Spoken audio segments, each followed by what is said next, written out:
Hi everyone, it's me, Sandy Cruz of Sandy K Nutrition, Health and Lifestyle Queen.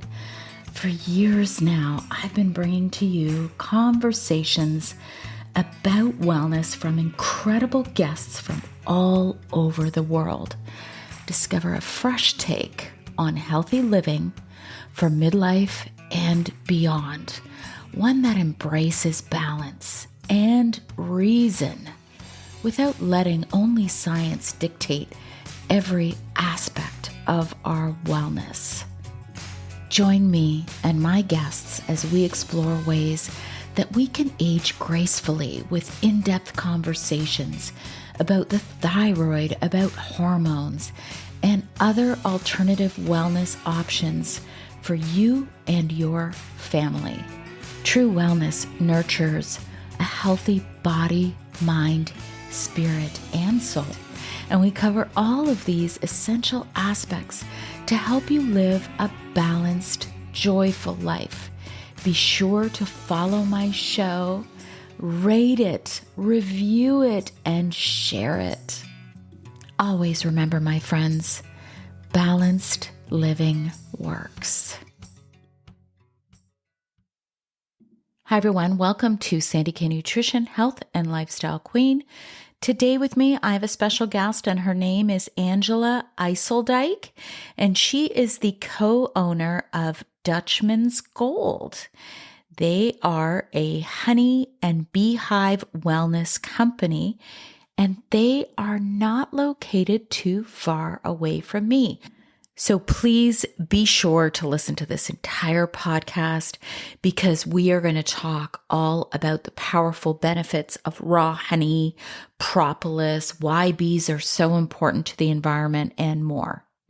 On another note, I released a special episode on Friday, and really it's all geared to the wellness and prevention from a young woman's perspective.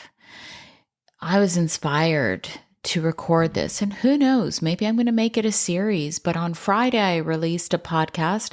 I would love for you to share it with your daughters, with anyone who has a daughter that is a young woman navigating their own journey in wellness, and really just some wisdom from myself, a 55-year-old woman who started to have health challenges in my early 40s.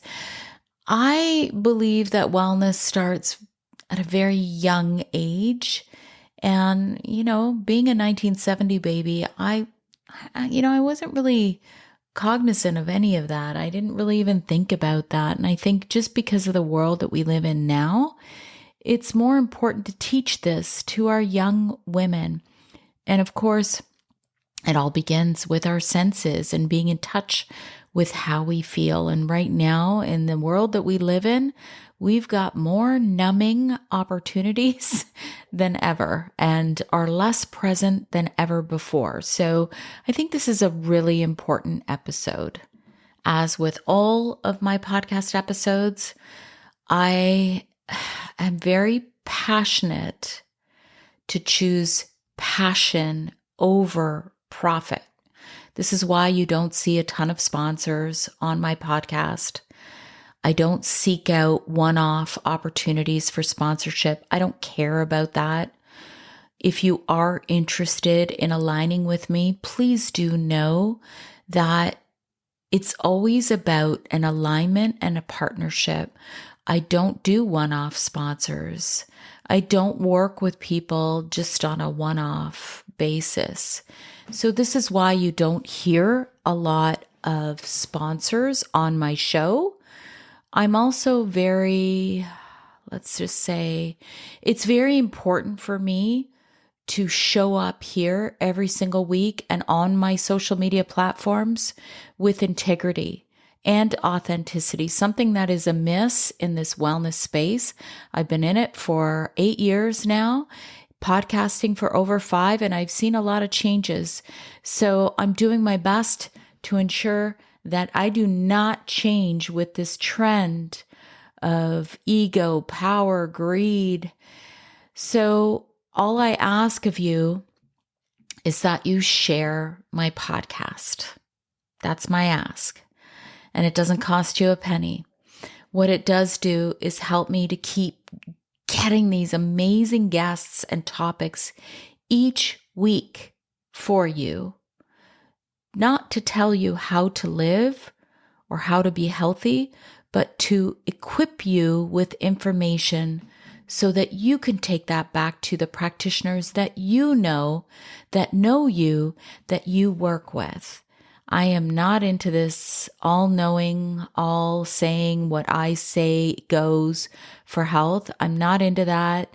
A lot of people are in this space, and things need to change where we need to turn inwards and understand what actually makes us healthy and vibrant and helps us to age better. So please share this podcast, any of my episodes, share them on social media, share them with a friend. Also, Spotify and Apple have reviewing and rating options. When you add a few kind words, it really helps my podcast to be seen amongst all of these giant podcasts out there. Now, the last thing I will say is Sandy K Nutrition is alive and well, but I have joined forces with TKG, the Cruise Group, and Ripple Distribution. I am their Director of Business Operations and Brand Manager for Health and Beauty in the Health and Beauty channel.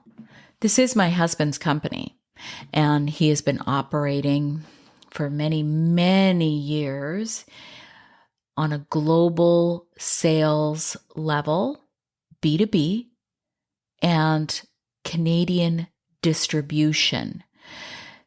So because it just kind of made sense that it's synergistic, we decided that my being the brand manager for a completely different channel, that is health and beauty, made sense.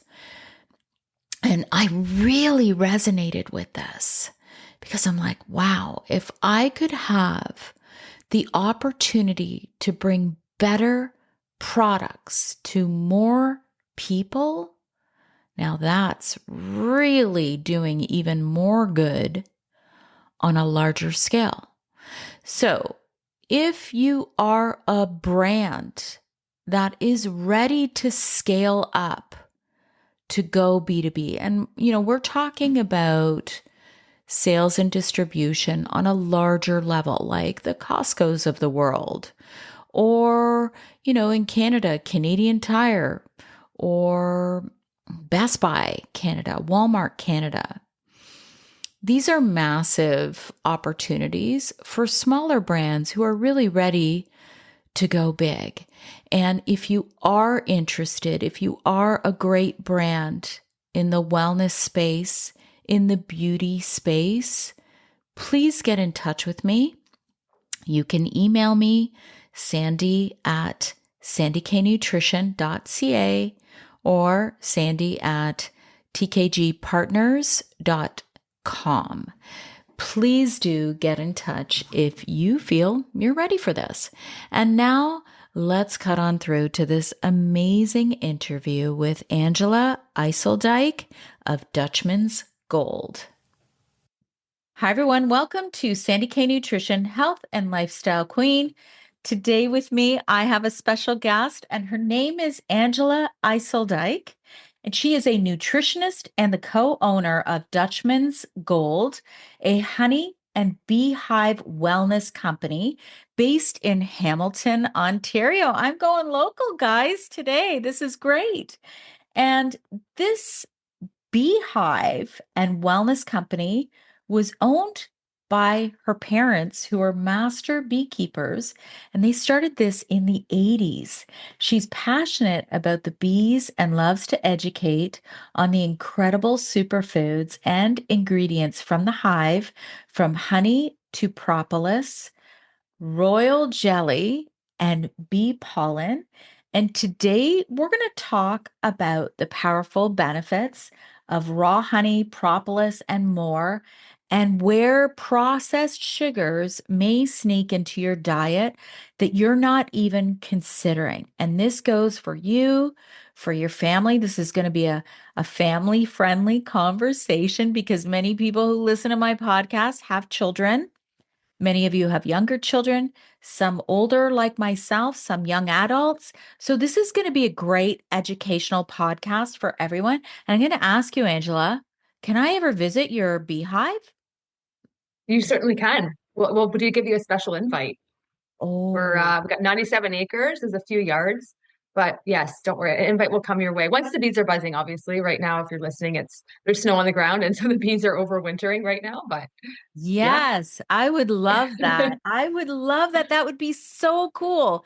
Anyway, I just want to thank you for coming today and welcome to the podcast, Angela. thank you so much, Sandy. It's such a pleasure to meet you. I've been listening to your podcast, and so it's just so great to be here. Thanks. So you have to tell me your story. I did say that, your parents own this since the 80s. So you grew They up have. with this. I did. I mean, I grew up on the Dutchman School honey farm, so I was surrounded by bees and honey and really that hard work of entrepreneurial and beekeeping parents. So my childhood was very hands-on. We were very much a part of the business. Everything from bottling honey, going out and beekeeping, extracting, then selling the honey off our very front porch. I mean, my parents were kind of like hippies as well. So we made bread and granola and picked flowers and sold stuff off our front porch. I mean, that's just as entrepreneurial as you get, right? We answered the phone, we made beeswax candles, you name it, really just learning firsthand about the incredible world of the bees, but also what it takes to make a business thrive. So, and work ethic, right? But I mean, I think that was really the majority of my childhood. But then from there, I think it planted the seed for me to pursue more interest in wellness and nutrition. So I became a certified nutritional practitioner as well as obtained my degree in business. So I've worked between because that's what we do, right? We don't always think we're going to stay in the family business. So I went out and worked for different nutraceutical companies. I worked as a nutritional consultant, sales and marketing, and leadership, and ended up working in the end for Jameson Wellness, and I was director of education and training, where I gained a ton of experience just working with small to large businesses and the science behind functional foods and supplements. So it feels really great to come back to your roots. You know what I mean? That kind of happens sometimes where somehow as you go through life, you have different seasons. And so coming back to my roots has really been a blessing. And I think this has been the plan the whole time. So I found my way back. So now I run the business alongside my husband Mark, and we balance sort of that tradition because my parents brought things to a certain level, which was their ceiling, and now that's become kind of our floor. So we're really looking on how can we scale? How can we tell more people about the benefits of the beehive? How can we talk more about the bees? And talk about these functional benefits. So no matter what I did, over the past is just it was really deeply rooted in nutrition and wellness and really empowering people to have an extraordinary life just by making simple, better choices, including myself. Mm. I love it. I love it. Yeah. And, I notice that happens a lot of the time is that we go back to what was more inherent and what was more rooted in us. It's just like my parents are Eastern European. Okay, they were not hippies. They were traditional farmers. They grew up on farms where they lived off the land, literally. And, my dad is now going to be 88 in April. So he's been around a long time. And, he's been around. And when I hear their stories, it makes me value that foundation that I have and hearing how they lived because facts are we can't go backwards in time, but I do feel like there's many things that we can do to emulate a healthier way of living. So I totally relate to what you're saying, but let's start with a conversation about bees because one thing I've noticed, you probably noticed it too, is that over the last few years, social media influencers, whatever. I'm not sure I like that word, but a lot of people Yeah. on social media are doing a better job of educating on the importance of bees. And these are those little clips that I go, okay, this is important information. So can you get Yeah. into bees? And I just find them so fascinating. I know bees are very fascinating and they're so important. So let's just think of the big picture here. We wouldn't be here on this earth if it weren't for the bees. And that sounds like a crazy statement to make, but they are part of our ecosystem. So 1/3 of the food that we eat that's on our plate, it's responsible that pollination is responsible by either a bee or a pollinator, but mostly majority is bees. And so they are very important for helping our ecosystem survive. So that's really, really important. The next time you look at your plate, understand and appreciate those bees because they're super important for our survival. So bees work really hard. And they are, I think that there are some risks to bees, right? So that's why environmentalists and maybe influencers or whatever it may be are talking about how important bees are because we need them for our environment. And so things like pesticides, even the 5G network they're talking about, but monocropping, lack of biodiversity, things like this, from an environmental perspective, is impacting the bees' overall health. And so not every spring when we open up over winter, we're saying, right, are the bees healthy? Right? A lot of beekeepers, and we work with a lot of beekeepers in Canada, over the winter, the bees may not survive. Why is that? It's because their immune systems have been so bombarded over the spring and summer and fall through those things that I was mentioning. And so they can't kind of fight off the verolymite and certain, just different bacteria and things like that that are always inherent. It's just it kind of takes over. So we really want to take a look at that when we're looking at, what we're doing, when we're choosing organic, there's things we can do in terms of planting and things like that. I mean, I know that's not this part of this conversation, but just having overall awareness of how important they are and how hard they work. So a single honeybee produces 1/12 of a teaspoon of honey in its lifetime. So honeybees do not live as long as the queen bee, like the drones and worker bees. So one colony is like a hive, let's say.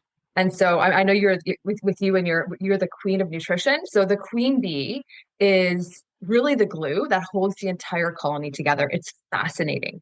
And she is responsible for everything that goes on in the hive. She leads through her pheromones versus force. If you talk about leadership style, she's just sort of natural leader. And she lays 2,000 eggs per day, which is pretty amazing. So she's busy as a bee. She lives 3 to 5 years. Whereas the other bees, there's workers, which are female, and drones, and they only live about 3 to 5 weeks during the busy season. And over winter, they'll live because there's enough food. But they're really busy because they're literally flying 55,000 miles to make 1 pound of honey. So they're very, very busy. And that's just something to really think about when you're appreciating what goes on and just the intricacies of the hive. I could go on and on about it, but really it's very interesting and fascinating to see what they do. And so they do things like make honey, they make bee pollen, propolis, all these things.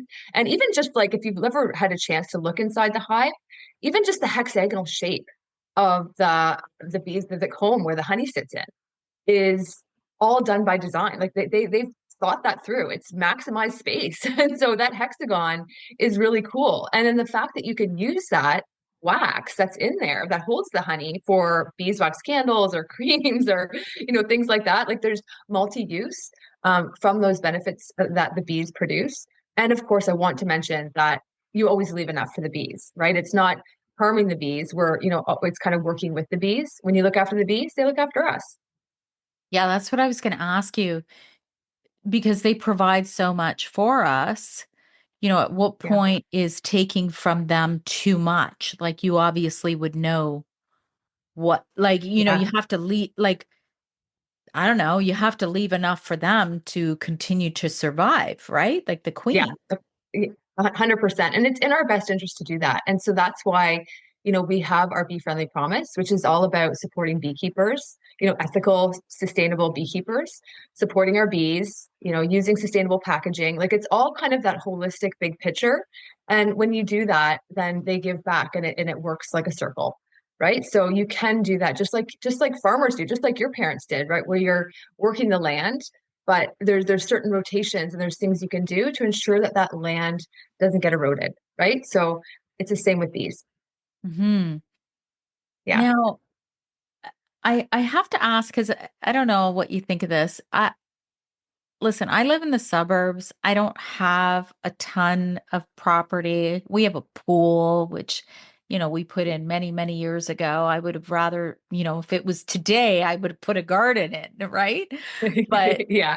um, I have seen that any way that we can help would even be to plant wildflowers, not use pesticides. Like, what are some of the things that almost anybody who has a home can do to support bees? I love this question because we have a kind of a campaign that we run every year. Well, every year. This is like our second year running it, but we ran one last year just because it's just this very thing. People want to know what they can do. And so it's there's a few things. So number one, choosing organic wherever possible, and that just feeds the organic farming practice, right? We don't have 100% organic farms here in Canada, right? If we did, it would mean that that's where the consumer demand was. So the more what we put into our cart will tell the producers what we want, right? And what is needed. So they'll make more of it. So the less pesticides we have in the environment, the better. But anybody can plant something, whether you have a planter or you're working with a conservation area, or you can just work with your someone who does have a garden, right? And you can plant those wildflowers. So last year we helped Canadians plant 2 million wildflower pollinator friendly gardens, and this year we're hoping to do 10 million. And so there's certain flowers that the bees love. So echinacea, bergamot, coreopsis, there's a whole bunch of wildflowers that are pollinator friendly, mugwort, even milkweed, right? Remember milkweed? You go on your science experiment walk, in elementary school, and they talk about milkweed. The bees love that, and so it's giving a nod to the weeds. Maybe don't pick all the weeds out because some of the things that we perceive as weeds are actually beneficial to pollinators. And it's the monocropping that I was mentioning earlier, where there's just like two things, like it's canola and corn and cotton, and just like those are the things that are being monocropped, encouraging biodiversity, having your own garden if you can. But if you can't, just get a planter and you can get some of these wildflower seeds and plant away. And like I mentioned, work with your conservation area because they actually have special planting days on Earth Day and even World Bee Day, which is May 20th, once we get into the spring. So there's things you can do. And it's also just being aware of that and just giving a nod when you do see the bees flying around because wasps are very different than honeybees. And so wasps are not involved in pollination, but honeybees are. So just keep that in mind. Yeah, I'm not a big fan of wasps. No. I'm just not. I'm just not. Yeah. And it's pretty easy Yeah. to tell the difference too, right? Like, how would somebody be Yeah. able to tell the difference between a honeybee and a wasp? Aren't honeybees a lot smaller? They're fuzzier. They're not Yes. like, yeah. Yes, yes. So honeybees, when they sting, they're uh, wa wasps are yellow jackets, like they're bright yellow and kind of like they look angry a little bit, whereas honeybees are, and they're longer and brighter, whereas honeybees are a little bit kind of more just a little lighter in their yellow color and they're fuzzier. And when a honeybee stings you, it dies. So it's got to have a reason, right? If you're bothering the bee and honeybee, then it's more apt to kind of sting you as a defense, right? If you're squishing it or you step on it or something like that, they don't want to. They're busy. They want to do their work, so get out of their way. But wasps are a little bit different. They just buzz around and they can sting you multiple times. So just yeah, that's something to be of note to note. I always look for local raw honey. Yeah. Talk to us about the difference between pasteurized and raw honey. Yeah, that's a really, really great question. We get this question all the time. So, pasteurization, first of all, is a process that some manufacturers will do to improve the shelf life of the honey. So, you're basically heating the honey to a point of pasteurization, and that's over 60 degrees Fahrenheit. And so, it's basically you're boiling honey so that it can improve the shelf life. What do I mean by that? I mean, shelf life is equals crystallization. So sometimes raw honey or unpasteurized honey will crystallize a bit faster than pasteurized. So that's just one note there. So there's no real difference other than a little bit of crystallization. Is crystallization bad? Definitely not. It's not at all. But you can always just put the honey into a warm vat to improve that the crystals and melt them a little bit. Why is that? You want to have unpasteurized honey. Unpasteurized raw honey is healthier than pasteurized honey because it's going to have higher nutritional value. So unpasteurized honey is loaded with antioxidants. I mean, there's so much research on this, Sandy. Honey is just it's like it's a functional food, and it's got benefits beyond being a sweetener, and it's got antioxidants, anti-inflammatory aspects to it. I mean, they've used honey in wound healing, externally. So raw honey is basically unpasteurized and minimally filtered, kind of matching what comes right out of the hive. And so you're going to maximize that nutritional value versus pasteurized. So hopefully that helps a little bit with describing the two there. Yeah, why do some honeys crystallize faster than others, even though they're both raw? Yeah, it's a couple of things. Well, one thing is that temperature. If you're keeping the honey in a cold temperature room, it is more likely to crystallize faster. Just because honey naturally is in a warm environment. I mean, actually, honey never actually goes bad. They found honey in mummified caves, in Egyptian tombs that is safe to eat, like all these years later. So it's, the antibacterial effects that it has and just the natural properties help to preserve it, which is absolutely amazing. And so types of honey that are going to crystallize faster, it sometimes can be just the ratio of glucose and fructose that's found in honey naturally that can sort of offset that. But really, it's just it's just a matter of the source, the temperature, where you're keeping it. If you've opened it already, that kind of thing, then it might crystallize a little bit faster. You can still eat it. You can put it, like I said, in a warm vat or just pop it in the microwave real quick. But those are things you can do to, make it a little bit more usable. I think you just said something that's a good springboard to the conversation about glucose and Yes. sugar. So here's Yeah, the yeah, thing. I'm going to say yeah. this. I am also a nutritionist, and I'm going to say that the internet and social media, there is so much food fear. And when you are looking at something that is a whole, real food source versus a processed, heavily processed sugar, you're looking at two very different things. I mean, I come from a place where there are people who are afraid to eat an apple, for God's sakes. And it's time to Yeah, change that narrative. So it's not to say that honey will not have an effect on your blood sugar, but maybe let's talk about sugar and the different effects because we always have to be cognizant of the fact that honey might raise a little bit of your blood sugar, but it's going to give you so much more health benefits as well because it is that whole food option to sweeten. Does that make that's sense to right. you?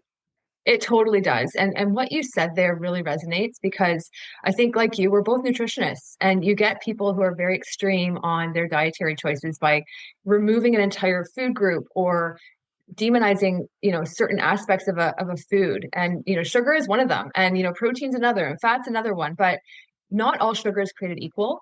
And I'm not saying to overconsume sugar, but just being aware of those sources that some sources are better than others. And there's sometimes are beneficial choices you can make, when you have that choice. And so that's what we're here for.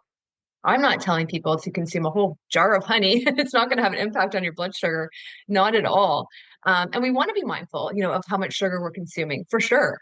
And it's quality over quantity, right? So sugar in general isn't the enemy. So it's overconsumption of processed sugars is. And so that goal is to replace refined sugars with more nutrient dense alternatives like raw honey, even fruits or natural sources, right? That offer benefits like enzymes and fiber and antioxidants. And we both know this when you pair sugar with protein or fiber or healthy fats, the impact on blood sugar is less dramatic. So it makes it easier for the body to process. And so just having that mindfulness about that is very, very important. Using those whole sweeteners is really, really good. prioritizing real, unprocessed foods, and of course, listening to your body.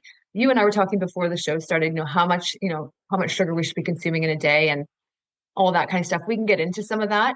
But if we were to kind of, let's just say, talk about eat, let's just give an example. So if we were to eat a high white sugar processed food, like a donut or a sugary drink or something like that, versus having a little bit of raw honey. Let's just go through it together. So first of all, when you're eating the white high processed sugar, you're going to have a rapid sugar spike, right? You're gonna have a cause of like bloodstream glucose that's going to cause a surge of insulin to happen.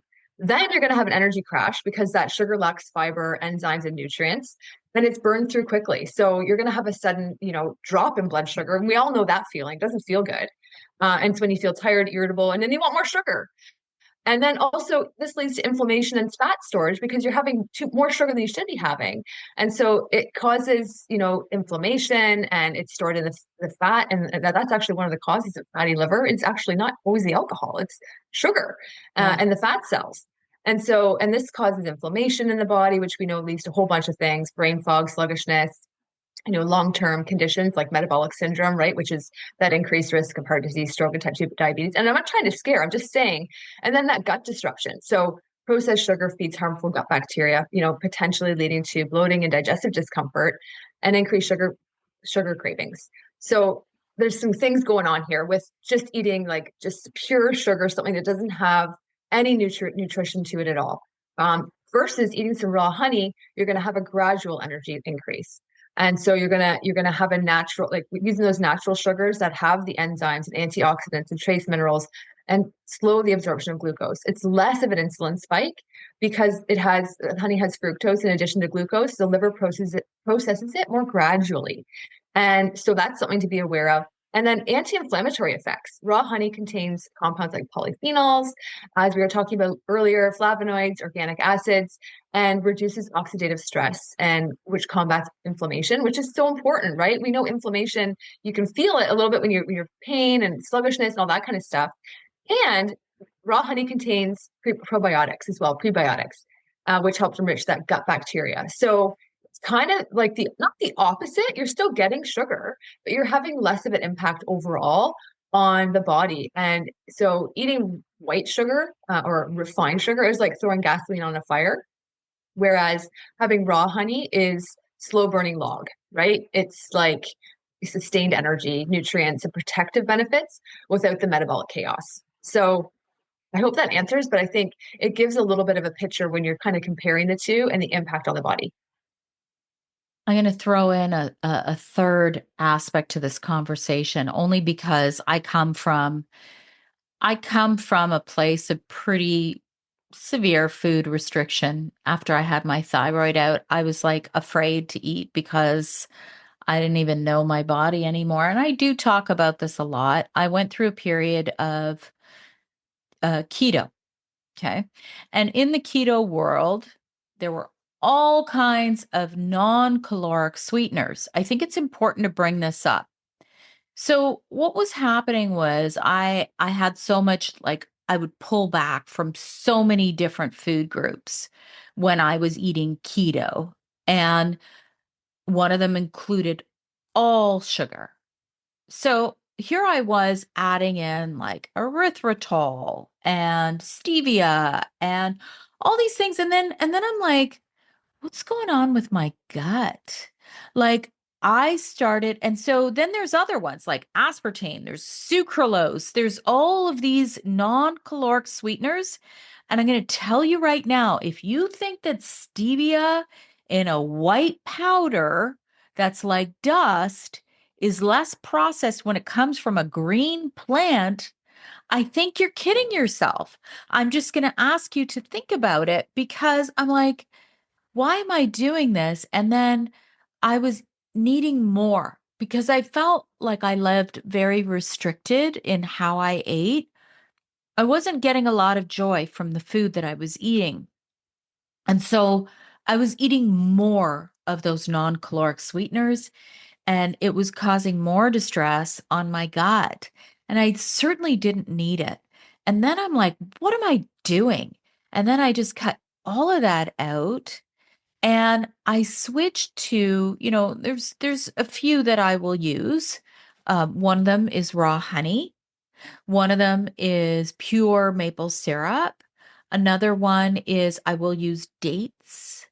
And then the other one that I actually like is coconut sugar because I feel like it's kind of like almost like a brown sugar when it's extracted and made into crystals.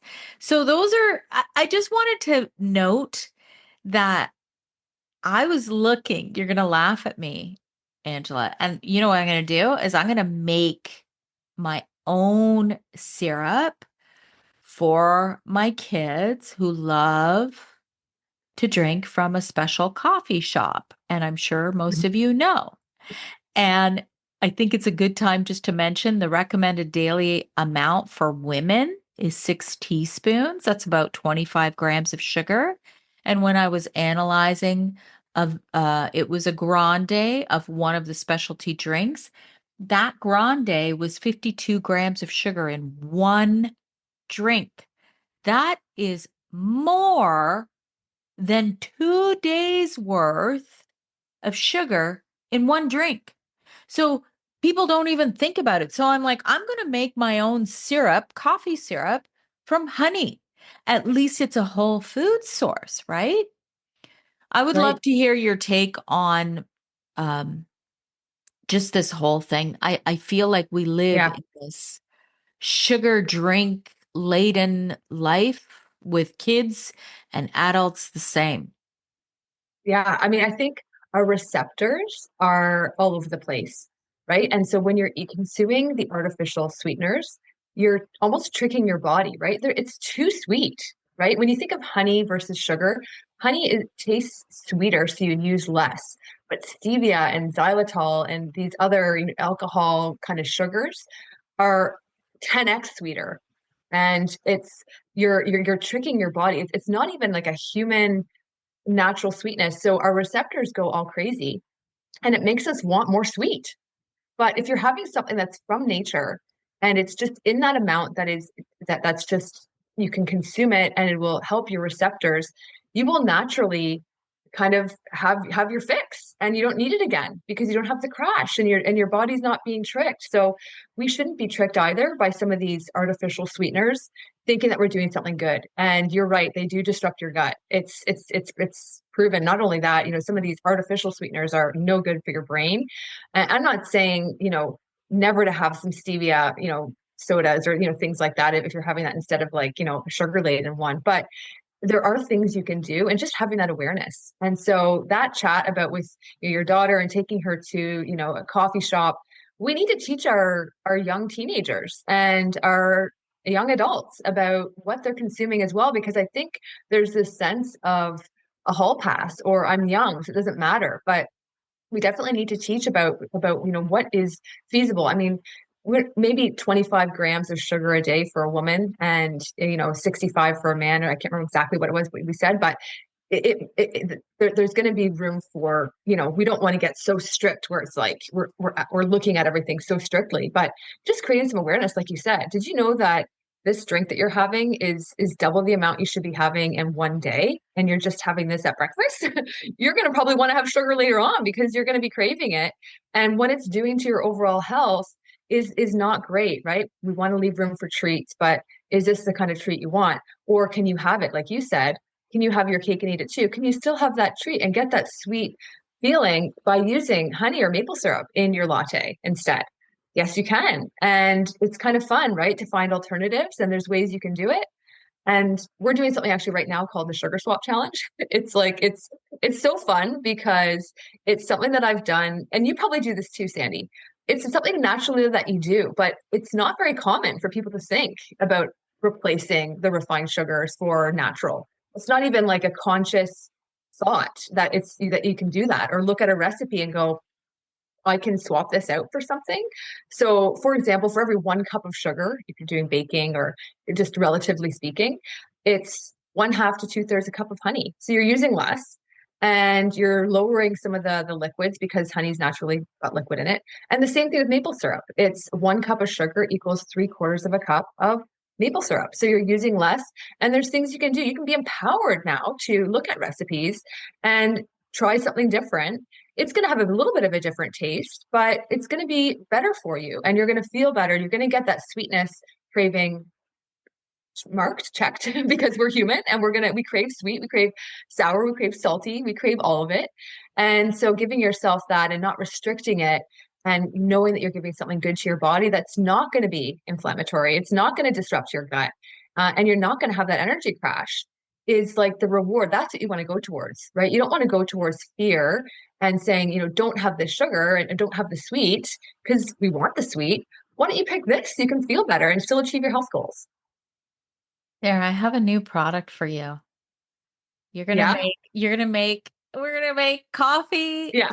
sweetener that is using real healthy vanilla with honey. There you go. I love it. I love it, Sandy. Let's trademark that. Yeah, because Yeah. I will say, because I did search, because I am disgusted with the 3 pumps of this and 60 grams of sugar. There's and no benefit. No benefit. Yeah. So I Yeah. think this is the key here. It's more about processing and no health benefits versus having a little bit in moderation and all of these other health benefits. That's the way I look at it. So anyway, something to consider, Same. Angela. Same here, girl. Yeah. I think the same way because that's sustainable, right? Anyone who goes on a crazy diet or changes something, right? It doesn't last, right? You even said it yourself. It's just not sustainable. And so let's pick the things that we're going to stick with and keep it going, right? And so that's a great idea. So let's get into a little bit of the research Yes. behind. Okay. And maybe let's categorize it. So there's propolis. A lot of people Yes. don't know what propolis is. I was actually giving bee propolis to one of my dogs for a while there for allergies. Okay. Okay. Interesting. Yeah, we have a lot of customers who use bee pollen for their pets and absolutely love the impact of it. But let's get into propolis. So Well, first wait, of all, wait, wait. propolis, Sorry. There's a, yeah. okay. Okay. Bee pollen versus bee propolis. I had to keep it in the fridge. I'm trying to think, Okay. what's the difference between the two? Yeah, okay. So let's talk about propolis first. So propolis is basically made by bees. If you ever have a chance to go to a beehive and you look at some of the dark spots that are in the cracks and kind of like just it looks kind of waxy, what dark waxy stuff, that's actually propolis. So the bees make propolis from gums and resins and pine and mix it with nectar, and they use it to seal the cracks of the hive. They're so intelligent. They do this to basically keep the inside of the hive pristine. So the inside of the hive, you can lick the floors. Because, like I said earlier, the queen bee, she's busy, man. She's like laying eggs and making babies, and they're making honey in there. So it's very clean inside. And so propolis has 300 compounds. It's naturally antibacterial, antimicrobial, antifungal. And it has all these amazing benefits that way. It's immune supporting. And it's used, I mean, we use it a lot now, more so for humans can use it, and lots of research on propolis. From a Health Canada perspective, you can use it to soothe sore throat and mouth infections. So using a spray or gummies or capsules or tincture is really popular, a way to kind of soothe their sore throats. It's also high, just like honey. By the way, all beehive ingredients are loaded with antioxidants. So that's really good. So propolis is also loaded with antioxidants as well. And beyond that, people are using propolis for other things like oral health, wound healing, well, I was talking about immunity as well. And when we first started, actually, I didn't say this earlier, but we started a website called BeeBuzz, and it's really popular in Canada and the US. And we would just basically showcase all of the research that's out there. And we were at the time, it's not allowed in Canada anymore, but I'm sure it is in the US. But we were selling toothpaste that had propolis in there. And the propolis was our number toothpaste was our number one seller because think about it, right? It's antibacterial, antifungal. So you're getting, this natural kind of almost antiseptic.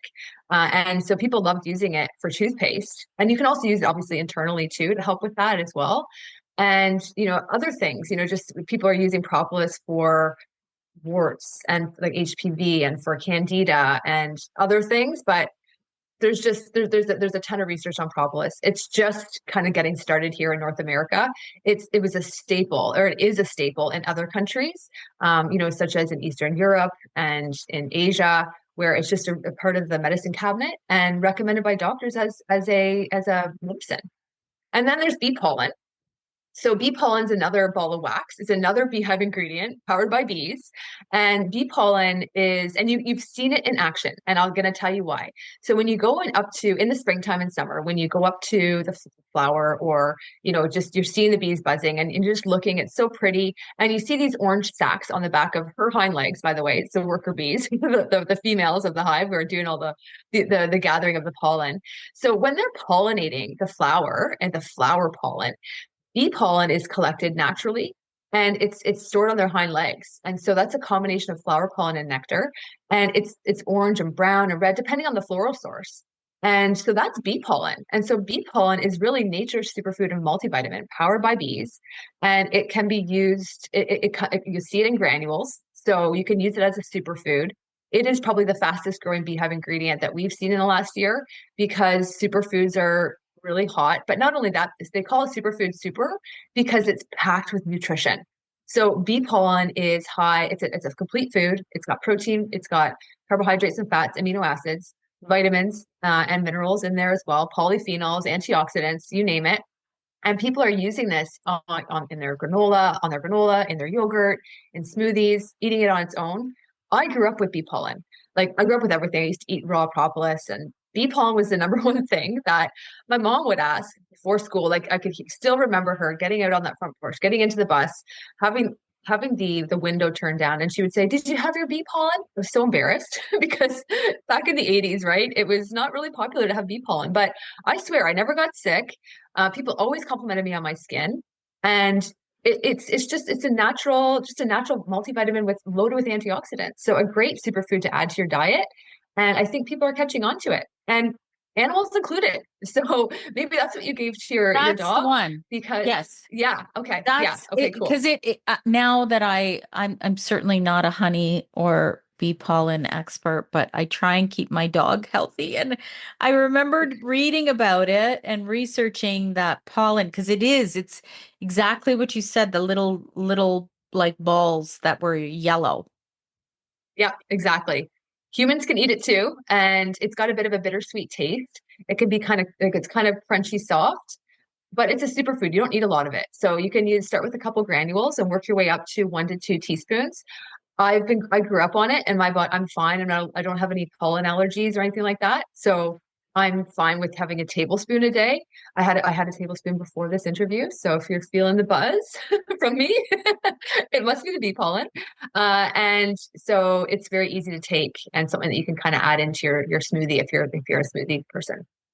Oh, that's excellent. So wait a second. Yeah. Did you say good for the skin? Because that's like one of my specialties.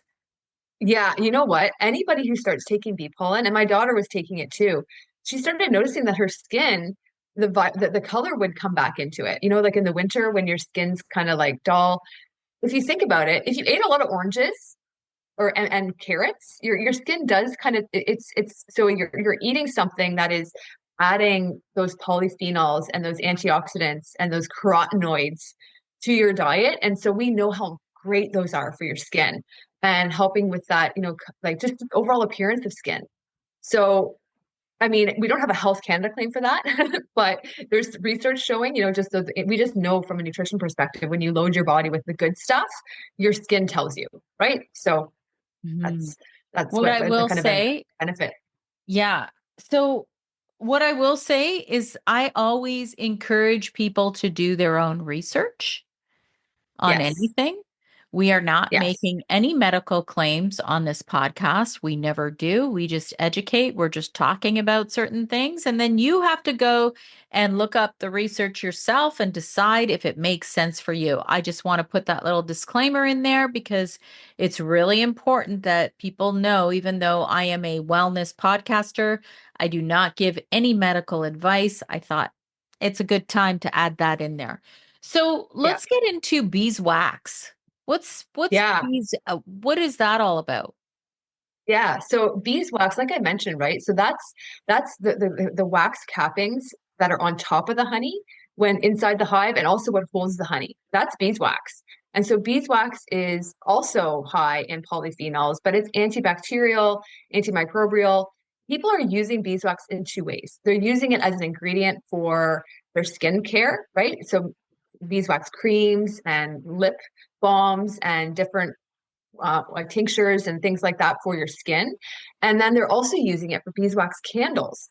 And I love this, especially this time of year. Being able to light a candle is amazing, but you don't want to light a candle and have it burn petroleum into the air or unnatural fragrance, which are going to be negative on your health. You want to do something that's going to be positive for your well-being. And so lighting a natural beeswax candle is, well, it's naturally heat producing. It's going to be just natural clean burning in that there's no added fragrance to it. And it's made from beeswax. So it actually promotes negative ions in the air, which helps with that good feeling. And it's heat producing as well. So you can sit beside a nice beeswax candle and feel nice and warm and cozy.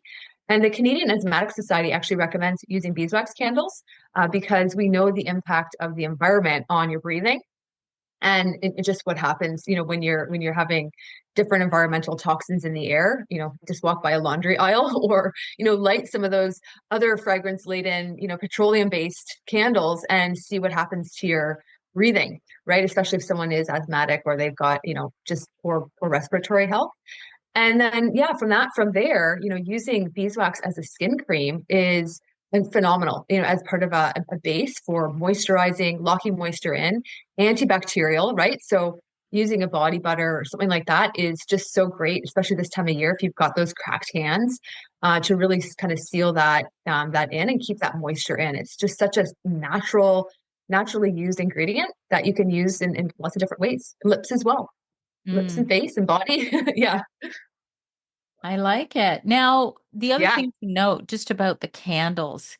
So there's different components of a candle, and I actually look into this a lot because I'm a big feng shui girl. I like to light up my fire corner for the year and that sort of thing. So I'm cognizant of what I'm burning. And just so that you guys know, any candle that has fragrance, even if it's essential oils, may not be right for you or even your pets or right. Like, I just want to note that, like, when it's a natural candle with what a cotton wick, no, what is it that they put in wick? Is it aluminum or is it no? What is it? Lead. Yeah. Lead. Yeah. Yeah. That's right. So And yeah, go ahead. no, I was just going to say, like, just think about it. Like, when you go into one of those shops that sells, like, and it's you walk it, I happen to be extremely sensitive to scents and smells. I have to be Same. very careful. And I was actually reviewing my genetics, and apparently it relates to my inability to detoxify them. So this is very much a personal thing for me. Not everyone's like that, but I have to be careful. So I just wanted to note that. Did I explain that correctly, Angela? Yeah, absolutely. It's we already know from the environmental working group that fragrance is not, especially artificial fragrance, but even essential oils for some might be, cause an issue. But I'm talking the artificial fragrance that can really be a concern as a toxin, right? And so different levels. So you want to be wary of what you're putting into your environment and your home and what you're lighting. And maybe there's just like sugar versus honey, there's other things you can do that are going to give you that same feeling of self-care and that peaceful feeling that lighting a candle does do, but without those negative effects. I So like it. just kind of, yeah, be aware of that. Yeah. So, And the other thing too is I forgot to mention royal jelly. Did you want to talk about royal jelly? Because that's oh another yeah, ingredient I almost yeah, so yeah. like this is really I didn't interesting remember. too. Yeah. So remember I was talking about the queen bee. She lives 3 to 5 years, even sometimes 6 years, depending. And the worker bees live less because they're busy as bees. And then the drones, they live 3 to 5 weeks in the busy season. But the queen bee, what she does is she solely consumes royal jelly. So royal jelly is something that is very longevity promoting. It's nutrient rich. It's actually produced by the glands of worker bees, and it is fed to the queen as well as the baby bees. So it's kind of like breast milk, but only for bees, right? If that makes sense. So it's very nutrient dense. It's loaded with nutrition as well. It's a nutritive tonic. And we've seen just different studies coming out on royal jelly as well, all across the board. But I think too, even just noting that for menopausal symptoms and perimenopausal symptoms, women were using it was a double-blind placebo-controlled study that was conducted in Iran with 200 postmenopausal women. This is postmenopause, age 45 to 60, or pre and post. I would say this is like a combination. And they were using 1,000 milligrams of royal jelly per day for 8 weeks. And the study found that the group consuming royal jelly had a significant reduction in their menopausal symptoms, including hot flashes, anxiety, back pain, compared to the placebo group. So that's just something to note that that's something that was in the complementary therapies of clinical practice study that was just a few years ago. So there's things you can do with royal jelly, just knowing that number one, it's a nutritive tonic, Health Canada claim. It's high in antioxidants, Health Canada claim. But beyond that, like you mentioned, if you're doing your own research, there's a lot of places you can go with royal jelly, and depending on what you're looking for, it might be a neat ingredient to add to your regime for things like menopause. There's studies on it for cholesterol lowering. There's studies on it for helping improve collagen production. And they've even done another recent study that showed that it improved glucose tolerance, red blood cell production, and even mental health. So again, do your own research, like we're on the same page there, but it is interesting to see, what research is coming out on that, and keeping in mind that in some countries, even in the Middle East there, like this was done in Iran, this one here, they're using it as a regular medicine.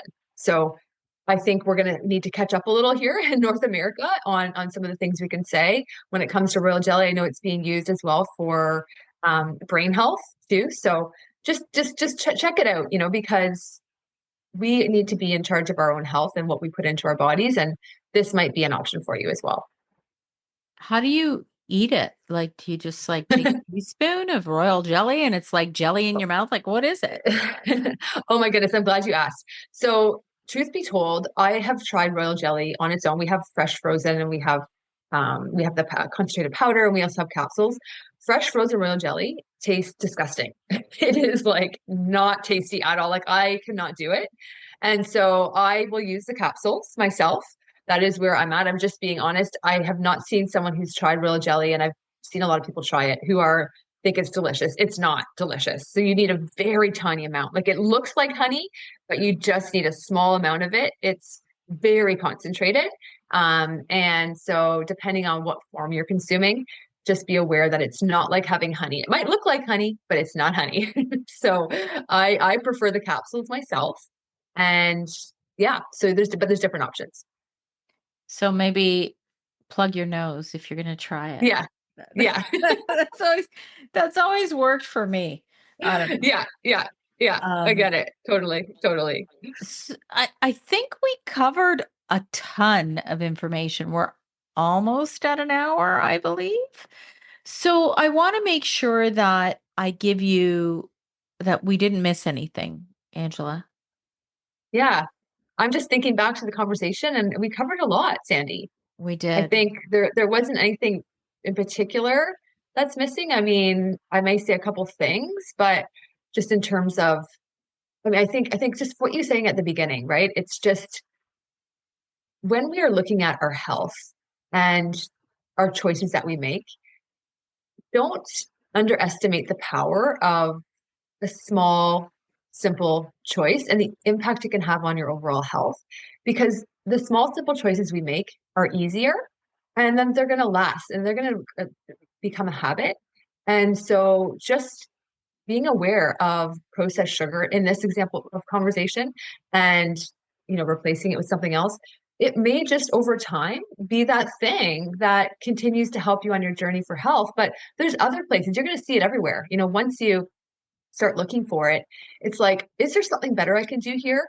When it comes to your food choices, right? If you're going for the chips, or you're going for the things that aren't going to be as good, it's like, maybe I can have something else, right? Maybe there's something that can give me that crunch and give me that feeling, veggies and hummus or something like that. Or making sure you're prioritizing your protein when you're having a meal from a nutrition perspective, but also being mindful about who you surround yourself with, right? It's like, it's not just the food, it's the environment and the people, right? And some of the choices that we make, and just being aware of that. I think it's, again, like you said, it's not about perfection. It's about being intentional, and just a small choice can have a big impact. And you want to do something that's sustainable. And this type of thing is sustainable. So my goal really is to educate, inspire people to embrace that real functional food and really have your best life, right? And it's not just the nutrition, it's everything from your body, mind, and soul. And yeah, just having that awareness. Thank you. Thank you. Where can we find you, Angela? Well, we're dutchmansgold.com. We're on Instagram at Dutchman's Gold. We're on Facebook at Dutchman's Gold. You can find us online at Amazon, in Canada, and the US. We're in a lot of retailers in Canada.